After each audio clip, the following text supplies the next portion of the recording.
Hi friend, তোমরা সবাই কেমন আছো? আশা করি ভালো আছো। আজকে আমি তোমাদের কাছে নিয়ে চলে এসেছি ছোট ছোট বাটা মাছ পাকা তেঁতুল দিয়ে টক রেসিপি। তোমরা সবাই দেখতে থাকো, চলো তবে শুরু করা যাক। দেখো, আমি মাছগুলোকে ভালো করে পরিষ্কার করে ধুয়ে লবণ হলুদ মাখিয়ে নিয়েছি। এরপর কড়াই বসিয়ে কড়াইয়ে তেল দিয়ে দিলাম। তেলটাকে নাড়াচাড়া করে নেব।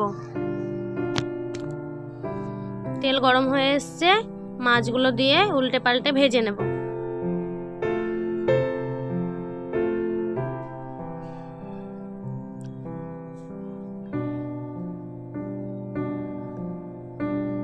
দেখো, মাছগুলো ভাজা হয়ে এসছে, তুলে নেব। এরকম ভাবে সব মাছগুলো ভেজে নিয়েছি।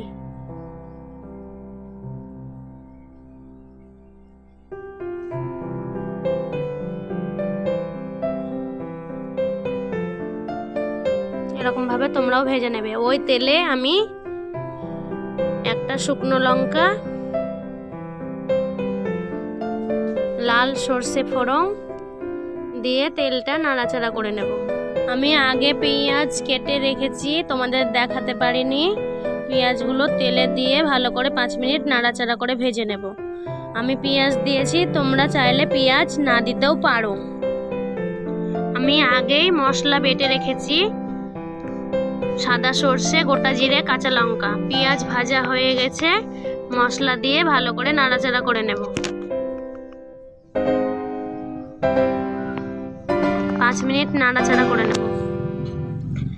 দেখো, মশলা ভাজা হয়ে গেছে। ওতে আমি পরিমাণ মতো লবণ, পরিমাণ মতো হলুদ দিয়ে আরও একবার নাড়াচাড়া করে নেব। দেখো, তেল ছেড়ে এসছে, অল্প একটু জল দিয়ে দেব।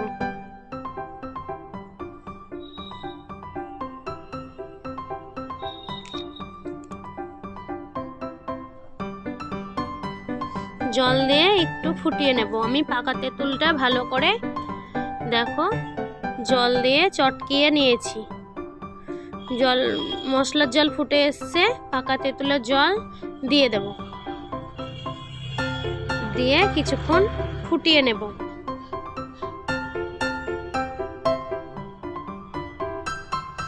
দেখো, ফুটে এসছে, ভেজে রাখা মাছগুলো দিয়ে দেব।